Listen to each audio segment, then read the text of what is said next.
Hey, shalom, shalom, shalom, lakum. First and foremost, I want to say, call halal Yahweh, Ba'ashem Yahushai, Ba'ashem Rachak Wadash. Right? That's all praise, honor, and glory to the Heavenly Father, whose true name is Yahweh, and the name of his only begotten Son, whose name is Yahushai, right? Who the world ignorantly calls Jesus Christ. In the name of the Holy Spirit, the Rachak Wadash. Right? I want to give double honors to the elders and apostles that labored in this truth before me and taught me this truth. And shalom to the hopeful elect, man. I just want to go into a topic of gratitude, man, and just being thankful. Like, hey, man, you woke up today with the functionality of your limbs, right? Your eyes, your ears, breath in your lungs. To praise the name of the holy, the true, holy, living God, Yahweh, right? We've been blessed with His name, man, right? It's a beautiful thing, right? We got to be thankful every day that we wake up, right? And ultimately, we getting one day closer to seeing the return of the Lord, man. So let me start out here in Psalms 100, all right? This book of Psalms, chapter 100 and verse 1 says, a psalm of praise. Make a joyful noise unto Yahweh, all ye lands. Serve Yahweh with gladness. Come before His presence with singing, right? And, every day, man, we got to sing the praises of the Lord, man, right? We got to be joyful. We got to make a joyful noise unto the Lord, right? The scripture talking about the joy of the Lord is your strength, man. No matter what you're going to, you going through it with your woman. You're going through it with your women. You're going through it with your kids, right? Your family, your job, man. Hey, it don't matter, man. The joy of the Lord is your strength. That's what keeps you going, man. That's that battery that keeps you on the right path, man. We're not worried about nothing else. We have the only power in the world, the true and living power. Right, Yahweh, Ba'ashem Yahushai, man. We serve the King Yahushai. Right? We're those men that the Lord manifests His name unto, and we call that name daily, right? With the hopes of being the elect, right? Being those men that get glorified bodies, that get changed and have everlasting life. That's what we're looking forward to. Right? We're not worried about the things of this world, man. It's a joyful thing to have this knowledge, man. Have this information, and not only just to have it, but to apply it, right? And you should see changes in your life, man. You're gonna catch hell, because Yahushua the Messiah, our King, caught hell. You're gonna catch hell, but this knowledge, these scriptures, is gonna allow you to maneuver in a way that's gonna, better your life, right? Bring discipline to your life, bring meaning to your life, right? Can ultimately improve your prosperity, right? Put you in certain positions. I know, hey, man, me just following the word, it'd put me in a better position in my life, man. You might get a little bit more money on your job, or you get a little bit better job just to have your daily bread. But we not worried about none of that, because we know all things come from the Lord. And we know if we serve the Lord, He's going to give us everything that we need, right? So, hey, stay joyful, man. Get out that woe's me spirit feeling sorry for yourself. That shit not going to get you nowhere, right? Verse 3 says, know ye that Yahweh, He is God. It is He that hath made us, and not we ourselves. We are His people and the sheep of His pasture, right? And what do a sheep do? He follows, right? We have to follow the Lord wherever so He go, man.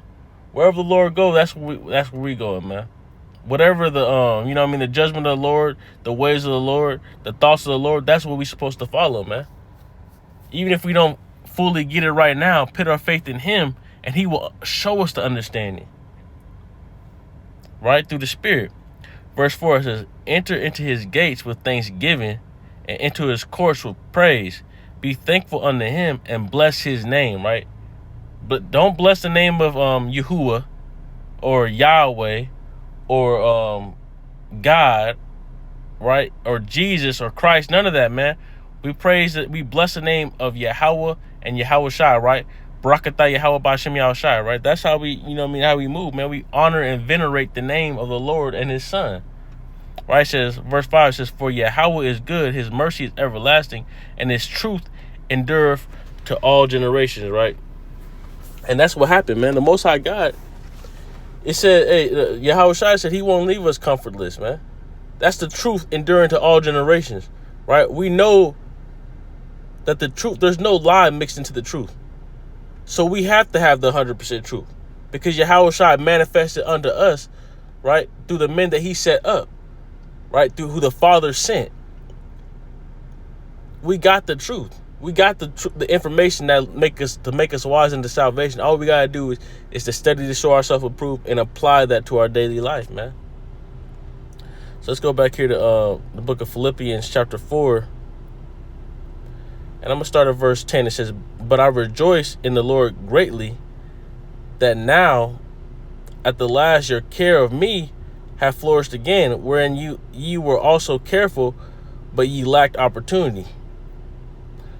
Not that I speak in respect of want, for I have learned in whatsoever state I am, therefore therewith to be content." Right? And let's get this word for content, man. Right? Strong's G 842. Austarkes. Austarkes, right? It says sufficient for oneself, strong enough or possessing enough to need no aid or support, right? Independent of external circumstances.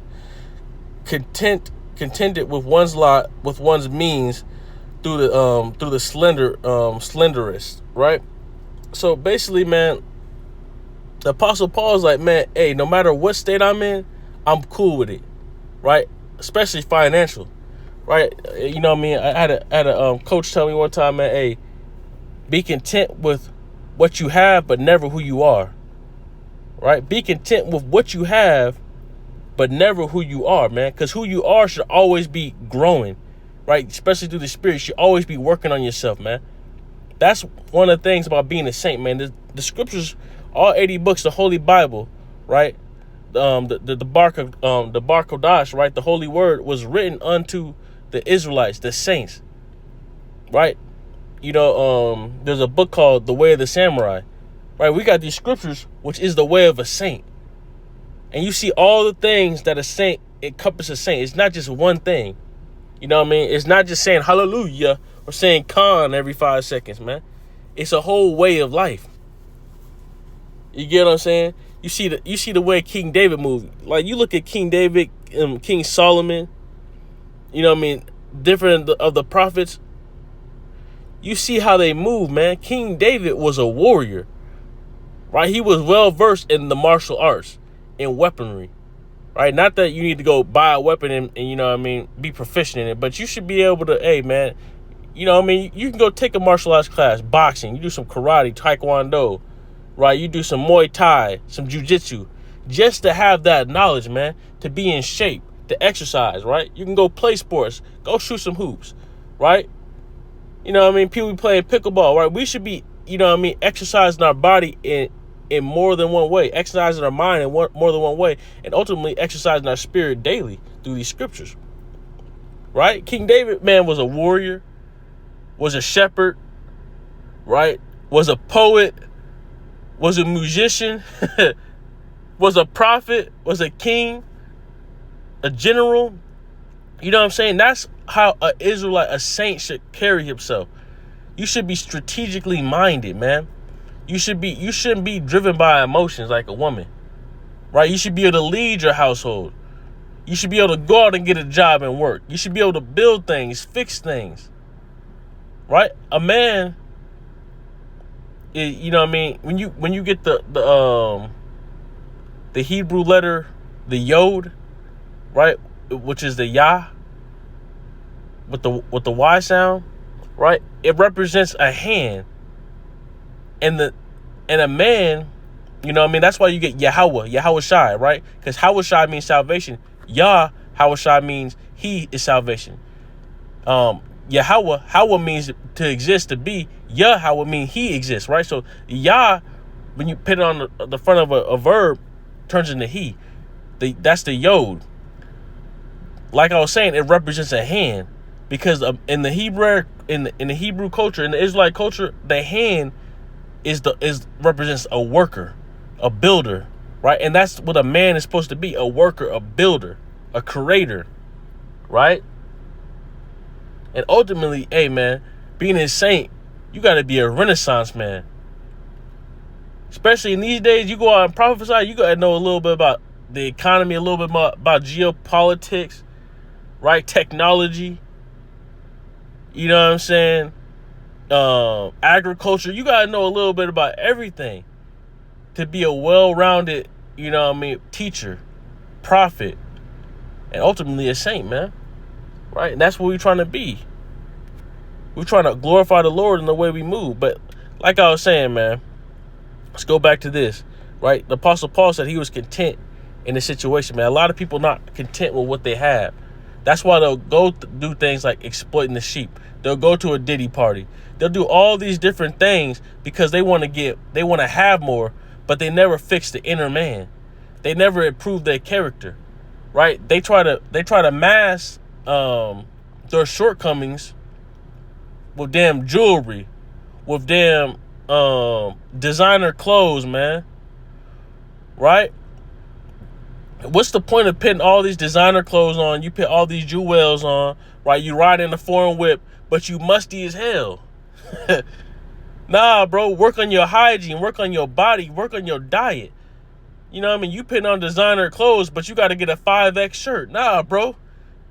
That ain't how it work, man. You got to work on the inner man first, right? Be content with what you have, but never who you are, right? So let's go back here to Philippians 4 and 11. It says, not that I speak in respect of want, for I have learned in whatsoever state I am therewith to be content. Verse 12 says, I know both how to be abased and how to be abound. Everywhere in all things I am instructed both to be full and to be hungry, both to be abound and to suffer need.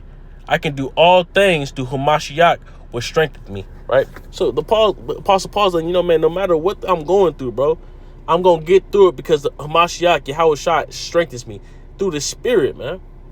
Right? No matter where I go, I'm taking the Spirit with me. I'm taking this information with me. I'm taking this game with me. And that's how I'm going to operate. That's how I'm going to maneuver. Right? I don't care if I got $1 or if I got $1,000, if I got $1 million, man. I'm going to operate the same way because the money don't make me. Right? The possessions on this earth don't make me. Right? Our father Abraham was blessed with abundance. That didn't make him. Our forefather Jacob, he was having paper. But he said, hey, man, the Lord give me food. If you give me raiment, you know what? I'm going to give him a tenth of everything I get, man. He wasn't tripping like counting pennies and penny pinching and trying to make sure he get every dollar. No, man, I'm giving a tenth off top to the Lord, man. Right? Ultimately, today, we should be doing that too. In the form of our time, in the form of alms, man. Being charitable to the brothers around you. That's how you got to move, man. Because the possession of this world ain't shit. We can get that back 100-fold, man. And we know in the kingdom, the Most High God is going to bless us to get all the things, that we lost in this world. Right? Let's actually go to Genesis, I believe 28.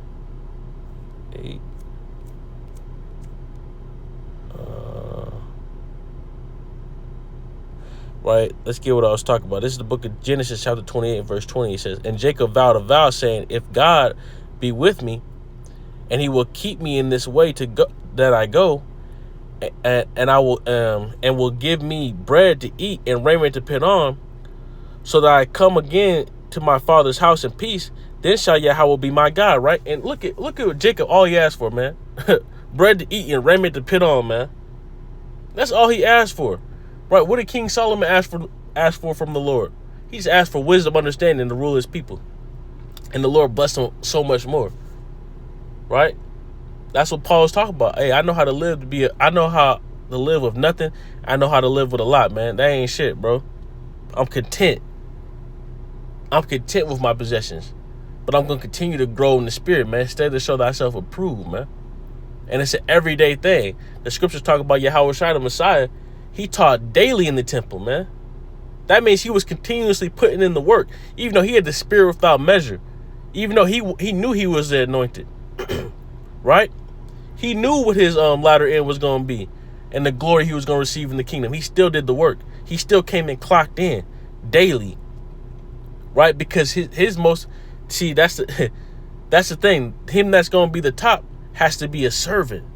Yahushua came to minister, not to be ministered to, not to be glorified, right? People lauding praises to him, right? Ultimately, we glorify the Lord Yahushua, but he didn't come to hear his own praises. He didn't come to have people kissing his feet. He came to wash the feet of the saints, man, and to purify us so we can come into the presence of the Lord, right? He came to put in work. And that's a king that's worth the worship, man. Not a king like these Edomites and these other nations, how they do. They'll send the men of war to the battle, and they sit in the office in a cubicle behind a desk calling shots. Yahweh Shai was on the ground with us, man. He was in the midst of it. He had to earn his stripes just like we had to earn our stripes, man, or going to have to earn our stripes. He had to go through it, man.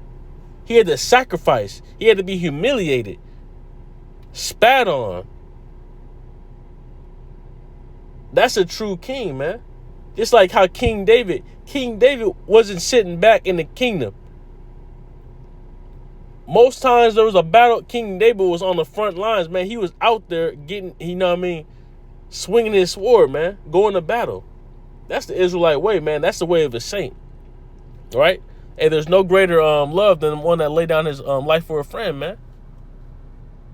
And that's what we expected to do, right? Verse 22, it says, and this stone, which I have set for a pillar, shall be the Most High's house. And of all that thou shalt give me, I will surely give thee, I will surely give the tenth unto thee, right? An important thing right there, it says, all the things that you give me, I will give you a tenth. So, niggas, a lot of people be stingy with their money. Don't want to, glorify the Lord. It's not saying you should go give your money to a pastor or even some of these people that teach, because a lot of these dudes ain't right. They just in it for the money. We see that with the Deacon Hakah, the guerrilla Hebrews, right? They'll guilt trip you into giving them money, but they not right in the spirit. They about to go use that money to trick off. They go to the club and look like they got it. Nah, man, when the spirit is on you, give it to the men that, hey, you can see they're doing the work. Or, give it to the homeless. Or just, hey, support the brothers in a way you can, man. When the opportunity arises to give some money or to buy, buy something for a brother, or, just to benefit the ministry, right? Be charitable. You know what I mean? Because the things you have, you didn't get that because of your hard work. You got that because the Lord gave it to you, man. It's not by anything you did. The Lord gave it to you. It's a cold game. That's cold how the Most High guy, hey, Yaquab, Jacob said, hey, I'm going to give you a tenth of the things you gave me. Right? And that's what the Lord tests you. Like, even your life. When you tired, you give a tenth of your life, a tenth of your time to the Lord. That's because the Lord gave you life. He woke you up this morning. I'm going to give you back what you gave me, man. And that's the mindset we got to be in. Let's get this. Then we go close out. All right. This is the book of St. John.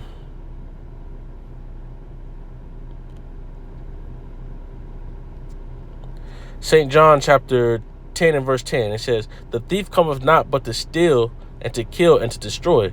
I am come that they might have life, and that they might have it more abundantly, right? And ultimately, Esau Edom is that thief now, man, right? And he's powered by the spiritual demon Satan. They're just trying to come to kill, steal, and destroy, right? And some of these Israelites, that's all they came to do, man. They didn't come to build up the sheep. They came to extort the sheep, to take from the sheep without giving back, right? To charge the sheep for breakdowns, charge the sheep for prayer, charge the sheep for Hebrew names. They charging for counsel. It'll look like a man charging you for marriage counsel, and his own marriage is in shambles, right? Verse 11, it says, I am the good shepherd. The good shepherd giveth his life for the sheep, right? And that's what the spirit we supposed to be in. We supposed to be giving our life for this ministry. And ultimately, the Lord told us, hey, if you love me, feed my sheep, right? So we got to give our life to this ministry. It's not something, you can't just be a weekend warrior, then the rest of, rest of the week, you ain't doing nothing for the Lord. You ain't studying, you ain't praying, you ain't teaching. You just go to camp once a week, and the rest of the week, you just chilling, feet kicked up. Nah, man, can't be. Right? It says, verse 12, it says, but he that is a hireling and not the shepherd, whose own the sheep are not, seeth the wolf coming, and leaveth the sheep and fleeth, and the wolf catcheth them and scattereth the sheep. Right? And ultimately, that wolf can go into multiple things. Esau Edom, it could go into the spiritual demon Satan. Right? But these dudes that are hirelings, hey, as soon as some shit go down, they flee, man. Why? Because they don't care about the sheep. They gonna leave the sheep to get scattered. If you were teaching and you had a congregation and you stopped teaching, what happens to those sheep? They get scattered. You just proved yourself to be a hireling. You were doing it for the money. You're doing it for the fame. You're doing it for the notoriety. You wasn't doing it for the Lord. You wasn't doing it to feed your brothers that need you and your sisters that need you. Nah, man. You was doing it for filthy lucre's sake, right? Verse 13 says, the hireling fleeth because he is an hireling and careth not for the sheep. Let's get this word for hireling, man. Right? Misthotas. Strong's G 3411. Misthotas. Misthotas. Misthotas, right? It says one hired, a hireling, a wage worker. Yeah, so you was only doing this work of the Lord for the wage of the world, man. You didn't want the spiritual penny. You wanted your penny. You wanted your gold and silver now in this kingdom, which is, hey, you know what I mean? Heard a brother break this down, man. America is the Titanic. You trying to buy real estate. You trying to get whips. You trying to, you know what I mean, get designer clothes on the Titanic, and this shit is going down. No, we over here, we seeing the ship going down. We're building our life rafts. And we're building it on the foundation of Yahweh Shai, so that we can get up off this ship and ultimately go to the, you know what I mean, this island that's built as a kingdom, an everlasting kingdom, right? Right, so verse 13 again says, the hireling fleeth because he is an hireling and careth not for the sheep, right? Scandal go down, and you gone, you skedaddle. That's because you ain't care about the sheep. The sheep wasn't yours in the first place, man. You was a hireling. Right? Ultimately, Satan brought you into this, commissioned you to do a job and be a stumbling block. Right? Because through your falling, you caused others to fall. And people don't understand that, man. People talk about, man, why y'all rebuking this brother? Because ultimately, it's not about what he did in his household. If that was the only thing, then I can understand. But the major issue was him blaspheming the Lord's name, changing the doctrine, disrespecting the elders, right? That's what these people, you know what I mean, like Deacon Hakai was doing. And they did it with pride. Him and Hassad, man. Just rebellious kids trying to tear down everything that the elders before us have built up, right? And ultimately, the Spirit of the Lord is the one that was building. You try to tear down the tabernacle of David and get us to go back to loving and hugging on the heathens, the same ones that enslaved, raped, robbed, and murdered us and are destroying the earth, right? They're destroying life as we know it. You want us to hug and kiss on them instead of doing what the scriptures say. Right? The scriptures talk about, hey, Jacob have I loved, Esau have I hated. Right? The scriptures tell you the Lord hasn't known any other nation but the nation of Israel. But you want to do what you want to do, right? These guys want to follow their own spirit, not the spirit of the Lord, man. It says, verse 15, it says, as the Father knoweth me, even so know I the Father, and I lay down my life for the sheep. Right? And you know what I mean? We don't flee. We're not going to flee when shit get tough. Nah, bro. We supposed to lay down our life for our brothers, man. Right? And with that, I want to say, Call Allah Yahweh, Ba'Shem Yahushua, and Kwam Yasharallah.